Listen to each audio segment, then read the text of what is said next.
বলো তোমার বিজনেস কেমন হইতাছে? ভালোই। ভালো। সো গাইস আমাদেরকে একজন চ্যালেঞ্জ দিচ্ছে যে পারলে আলুর দম বেচে দেখেন, পারলে আলুর দম বেচে দেখেন। দেখেন কত কমেন্ট, এই দেখেন ভালো করে দেখা যাচ্ছে নাকি আমি জানি না।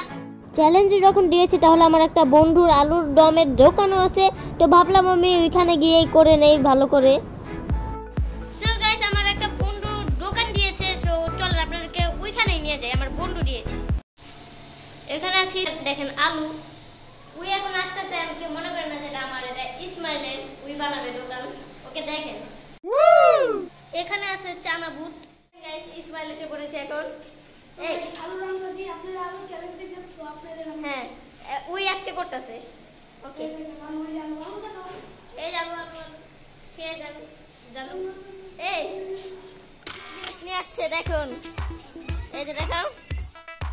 এই ইসমাইল আজকে তোমার টাস্ক কি? কয়টা আলু বেচে তোমার টাস্ক? হ্যাঁ জানো না? এমনি কোনো টাস্ক নাই? নাই কোনো টাস্কই নাই। আরে এই যে গাইস দেখেন ইসমাইল এখন নিয়ে আসছে চানা বুট। এই যে গাইস দেখেন ইসমাইলের চানা বুট, এই যে দেখেন টক। ওকে এই যে ইসমাইলের প্রথম বেচা। ইসমাইলের লস হয়ে গেছে যা। ইসমাইল ইসমাইল ইসমাইল এই শোনো, আমার 10 টাকা চানা বুট দাও, আমি ওখানে দাও।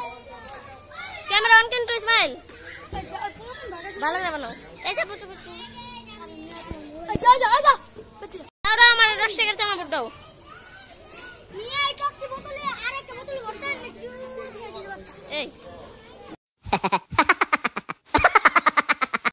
এই দেখেন ইসমাইলের কাছে কাস্টমার তো ভালোই আসতেছে এখন, এন্ড এটা আমি চানা বুট নিচ্ছি। এই সাল হোনা রেখা গো। এই ইসমাইল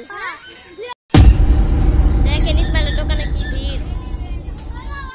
ইসমাইল বলো তোমার বিজনেস কেমন হইতাছে? ভালোই। ভালো। ও টাকা ইনকাম হইছে কি? মাত্র 45 টাকা। তাও ভালো হইতাছে, করো। সো গাইস দেখতে দেখতে আজকের এই ভিডিওটা শেষ পর্যন্ত আমরা এসে পড়েছি। এন্ড ইসমাইল বলো এখন তোমার সব বেচা হয়ে গেছে ইসমাইলের, বলো কয় টাকা লাভ হইছে? 60 টাকা। ওর 60 টাকা লাভ হয়েছে দেখেন। সো এই ভিডিওতে